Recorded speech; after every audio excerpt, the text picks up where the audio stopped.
जीवन में दुख मिलना निश्चित है या नहीं? एक व्यक्ति का नाम बताओ जिसे आज तक दुख ना मिला हो। एक का नाम बताओ, आपके पड़ोसी में कोई हो? पड़ोस में आपके पड़ोसी तो आपसे ज्यादा परेशान है, हाँ या ना? बोलो। इसलिए संसार का नियम है, जो आया है उसे दुख का सामना करना पड़ेगा। तो आप सभी से मेरी प्रार्थना है, जीवन में जब दुख आए तो अपने आप को ऐसा प्रेजेंट कीजिएगा कि आप दुखी नहीं हैं, आप हैप्पी रहिएगा, खुश रहिएगा। पता है कि दुख आना है तो रोने से फायदा क्या? कमर कसो ना, मजबूत बनो ना, हर हाल के लिए तैयार रहो। रोन कब तक रोते रहोगे? रोते रोते तो आए ही हो, पैदा भय थे तब से रोना शुरू किया है आप लोगों ने, और जब देखो तब रो रहे हो, जब देखो तब रो रहे हो। क्यों रो रहे हो? अब किस बात की चिंता है? देखो, लोग बुढ़ापे में दर्द से रोते हैं। बुढ़ापे का दर्द भगवान किसी को ना दे, बुढ़ापा बड़ा खतरनाक होता है। पर याद रखना, इसे स्वीकार कर लो, बुढ़ापा आएगा तो शरीर में दर्द रहेगा। उस दर्द को सहने की शक्ति लाइएगा, रोने से काम नहीं बनेगा।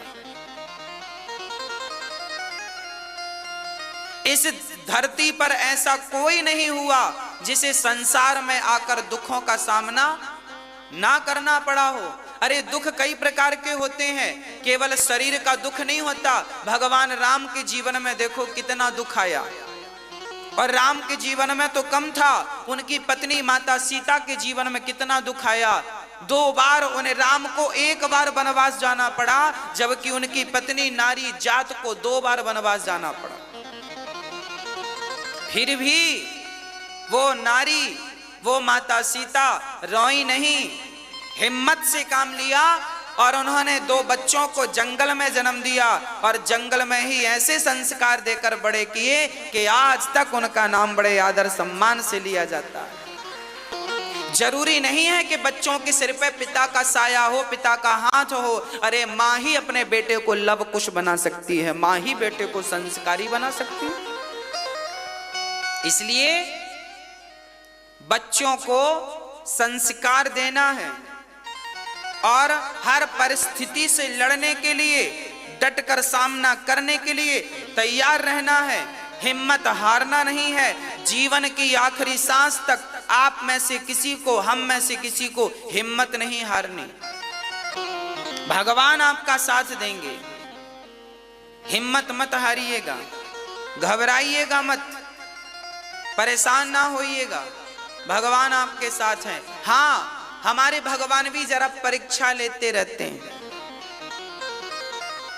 कठिन दौर आता रहता है, पर आता है और चला जाता है। कैसे आता है और चला जाता है? तो आएगा दौर, फिर चला जाएगा। इसलिए आप मजबूत रहिएगा। भाई एक बात बताओ,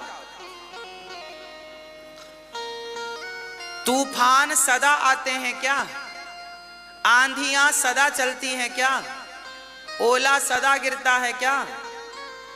बोलो भाई साहब। मैया जी ऊपर नहीं, अभी यहां नहीं ओले गिर रहे हैं, मैया ऊपर देखने लगी।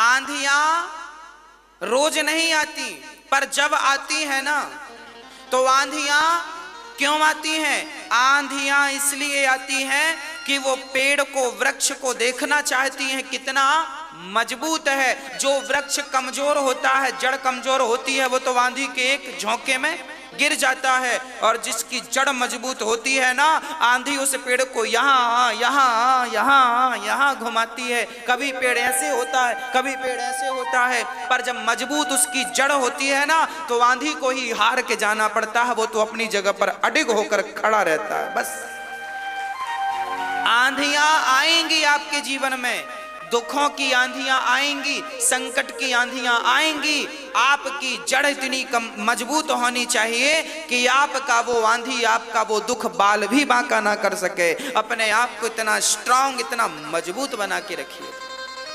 और आप मजबूत कब बनेंगे? जब आपके भीतर संस्कार होंगे, भगवान के प्रति अडिग विश्वास होगा। कौन सा विश्वास? मंत्र जाप मम दृढ़ विश्वास। भगवान के चरणों में जिनका विश्वास है, उनके जीवन में कितनी भी आंधियां आ जाएं, वो हिलेगा डुलेगा जरूर, पर उखड़ेगा कभी नहीं। जीवन का, संसार का कोई भी दुख भक्त का बाल भी बांका नहीं कर सकता, उनका बाल भी बांका नहीं कर सकता जो भगवान की शरण में। आप अपने आप को तो मजबूत करिए, बस प्रसन्न रहा करिए, मन लगा के काम किया करिए। और मन लगा के भगवान का नाम, जो काम करो मन लगा के करो।